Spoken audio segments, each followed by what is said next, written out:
not worth anything, and then there were huge loans on it, and then you was refinanced again. Things that were not existing in value were overvalued. And when then reality came, people lost money. The banks did not lose anything because people lost their savings, share markets fell, people suffered, people lost jobs. The banks got money from the government and they were bailed out. Tax money from public. So, because of this, people question the legitimacy of free markets. And they say that government should have at least some kind of oversight and control over the market so as to reduce the losses of the public. The other thing is the benefits of more strict control. Now, if you see India, where you have capitalism mixed with socialism, and China, where you have capitalism mixed with communism, after 80s and 90s, see that there has been a very strong growth. So the benefit of more state control has been seen in these economies. So even when recession hit in 2008, these economies were very stable at the time because of the increased demand and more of state control over economic activities. So economic freedom has become an issue that is like, should we have it or should we control it a bit to keep things under check? What is your opinion? Anybody?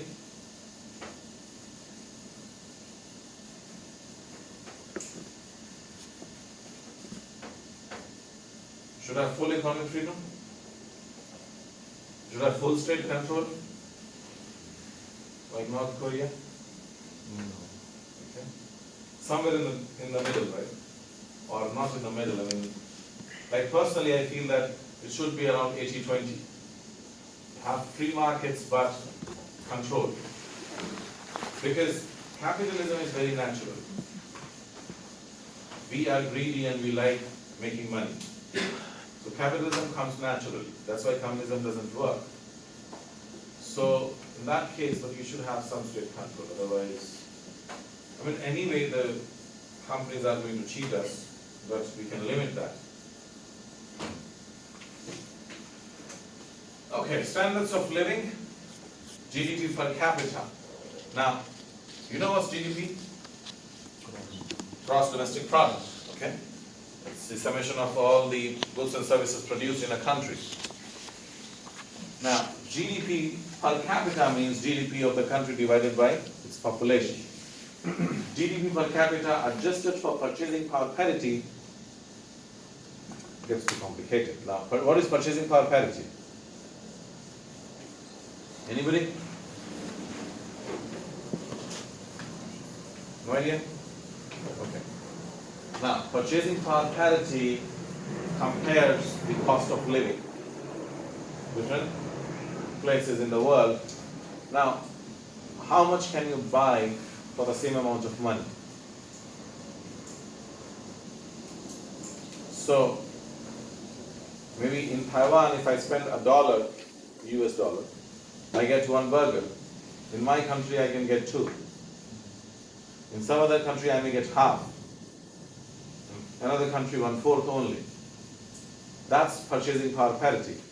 What can you do with the same amount of money? So basically, it measures the cost. I mean, maybe I'm earning 50,000 here, and another person is earning 50,000 in India. Now, the person in India has more money than me, because he or she can buy more stuff out of that same money. That's purchasing power parity. So you adjust the GDP per capita and also adjust for purchasing power parity. And see the standard of living. In free economies, this is the GDP per capita. 44,000, around 45,000 US dollars. Okay. Now, mostly free 35, moderately free 15, mostly unfree 5,500, and repressed it's lower. So check the per capita income of your country, adjusted for purchasing power parity. And you can know where you fall according to this chart. Now, there is another thing that is India and China, too much population. And there's huge income disparity that leads to very low per capita income. Found? How much?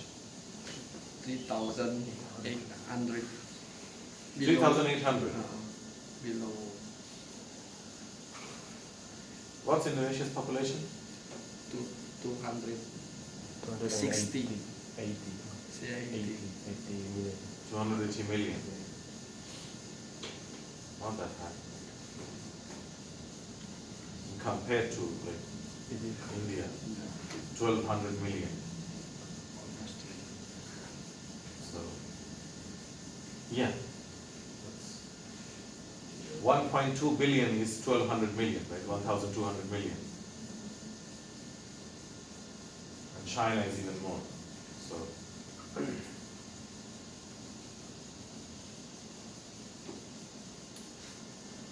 So, you can know where you are in the world. Now, these three countries have very high, you can say, income per capita because the population is low.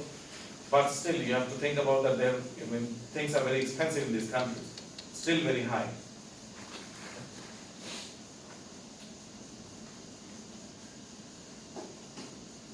So that's a general situation. Country you can check. So we know about Indonesia. Any other country? Did you check? India.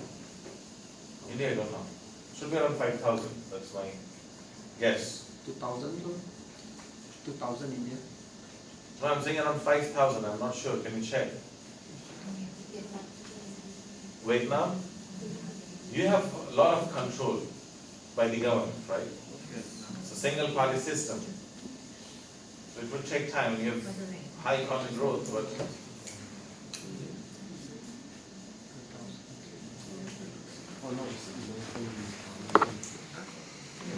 GDP per capita. But related to purchasing power parity. did you adjust for purchasing power parity? Yeah. Indonesia is 11,000. 11,000? 11,000. 11,000. See? You adjust for purchasing because Indonesia things are cheap. Yeah. Not good. In the table is I see GDP per capita is nearly 2,000 and GDP per capita will be 6,000. Okay. So what is the difference? The difference is that GDP per capita is purely GDP per capita.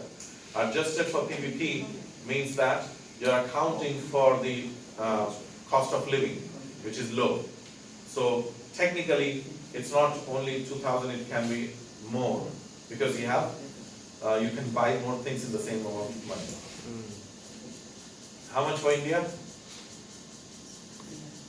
6,800. Adjusted for PPP, 6,800. It's closer to 5 population. Indonesia and India are almost the same in terms of prices. Not much difference.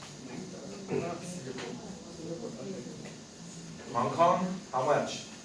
Must be very high. 57, 322.5.